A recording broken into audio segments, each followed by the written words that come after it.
Well, well, well, what is going on, cats and dogs, fish and frogs, and all the little turtles hanging out in the bog? It's your boy, Stray Away Dave. Welcome back to the channel. Well, guys, as you can see, I'm obviously partaking in another group ride, but this one's a little bit different because I don't think I'm going to be the slowest bike here today, because there are two Groms. Yes, count them two. You can see the one that's right up there spilling confetti all over the road, and then there's that guy behind me. So I'm not going to be the slowest, but I'll be probably the first one to drag peg before anybody else. I'm not entirely sure where we're heading today, but the destination does not matter because, as always, whenever you're riding a motorcycle, it is all about the journey. The destination is merely a stopping off point where you can turn around and go back. So guys, I actually have a topic for today's video, and to help me stay on topic, I even made a little list and everything and taped it to my gas tank so I don't go on and on just rambling about whatever and not really, you know, paying attention to it like I'm currently doing. So may I present to you all today 3 rules that every motorcycle rider should keep in mind while they're riding. Now, I want you all to keep in mind that these are my opinion and you do with them what you will. This is just something that I've learned through my years of riding, and I try to hold true to them today. Rule number 1, do not sit on somebody else's bike without permission. If you are in a parking lot, at a bike night, or anywhere where a bunch of motorcycles have all congregated together, one unspoken rule is to not just sit on somebody else's bike without their permission. Now guys, this rule isn't the same for everyone. Me, myself, I prefer people not to just sit on my bike without asking me.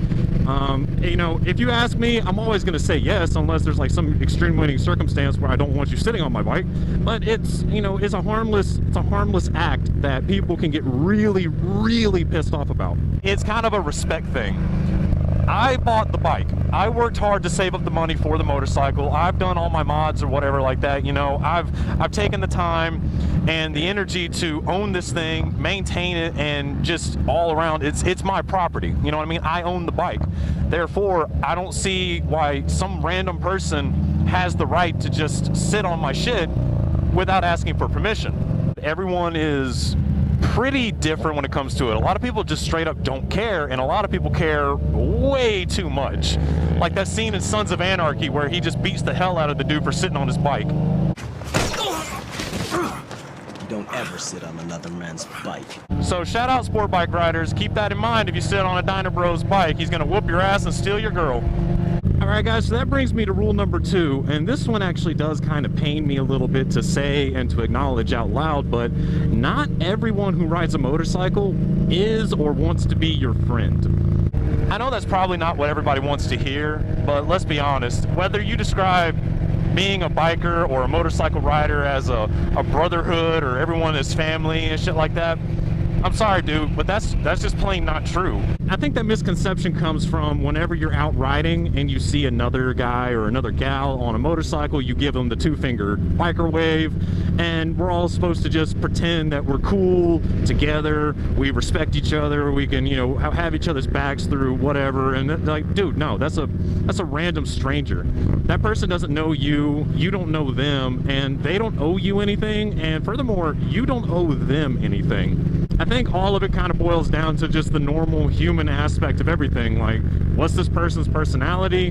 What's their mannerisms, their, you know, way of thinking and stuff like that. And it's really hard to gauge that because the only thing you and that other person have in common is you both own and are currently riding a motorcycle. That person could have dead fucking bodies in their basement. Their pastime could be, you know, cutting the heads off of kittens and skinning them or whatever. Like, that's not a person you want to hang out with. I mean, it could be, and if it is, I suggest you go see a therapist about all that. I've met plenty of people who ride motorcycles that I've met while riding a motorcycle that have just been just total trash people that I don't care to know and I don't care to get to know. If I don't like you as a person and you don't like me as a person and we both ride motorcycles, okay, cool, we have one common thing. The point, I guess, is just don't take the shit personally. Don't get into motorcycling or ride a motorcycle and think, oh, that other person is also riding a motorcycle, we should be best friends. No. You should only be friends with a person if you like who that person is, and vice versa.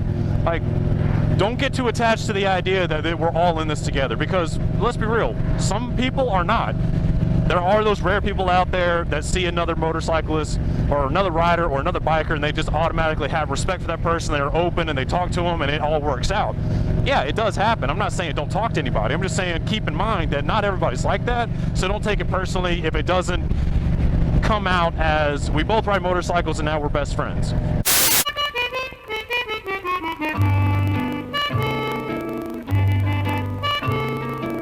The best remembered things in life are simple pleasures. And one of these pleasures is a friendly plate of Van Camp's pork and beans. Alright guys, last but definitely not least, I bring you the third rule that most and or all motorcycle riders should keep in mind, the lug nut rule. If you don't know what the lug nut rule is, think about this. How many lug nuts does your car have? Now you take an 18-wheeler, like a big semi-truck. How many lug nuts does it have? A lot more than a car. How many lug nuts does your motorcycle have? Go ahead, I'll give you time to go walk around the bike, look at 2 wheels and count. Exactly. Your motorcycle will always lose against a car, a semi-truck, a big truck, it doesn't matter. Your motorcycle is always going to have the least amount of lug nuts of anything else on the road. What I'm trying to get across in this point is when you're on a motorcycle and you're out riding in traffic with a lot of cars or whatever, lug nut rule is law. Everybody out there in a car is going to win when it comes down to a fight between you and that fucking 2,500 pound vehicle. I've seen way too many videos of people on motorcycles get cut off by cars, or they almost pull out in front of them, or they just merge over in their lane a little bit. People are slapping mirrors, flipping people off, pulling up next to them and yelling at them through the window. Dude, I understand frustration. Believe me, 100% I do. I used to be that type of person to slap mirrors and flip people off, but it's not fucking worth it at the end of the day. Like, yes, your life was in danger, your bodily harm was imminent, but it didn't happen. Count that as a win, my dude. Give them a fucking thumbs down or flip them the bird and then carry on about your business. As I said, I understand frustration. I understand it all too well. As a matter of fact, I'm a very frustrating person pretty much anytime I ride. People cut me off, I get upset, I get mad, but I always try to hold myself back because A, if I run up on that person and I start giving them the bird, all they have to do is turn that wheel one way or the other, hit me, and I'm out. I'm down, bro.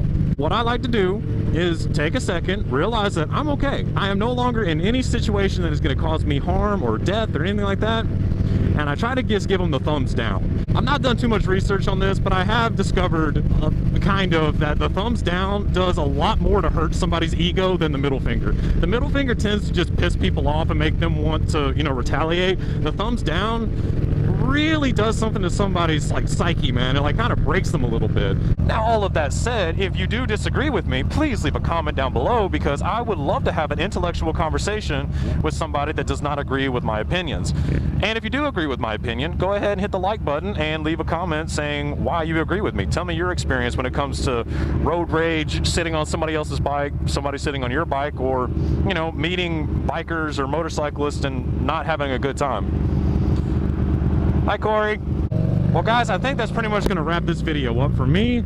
I hope you enjoyed watching, and I hope that there was maybe something that I said that stuck with you a little bit. Whether you liked it or you didn't, leave a comment down below and let's talk about it. So, guys, thank you for riding along with me. I hope you enjoyed the video. And remember, no matter what you're riding, where you're riding to, or who you're riding with, it's okay to be astray. I'll see you guys next time. Peace out. Or peace. I can't remember how I used to do it anymore. Bye-bye.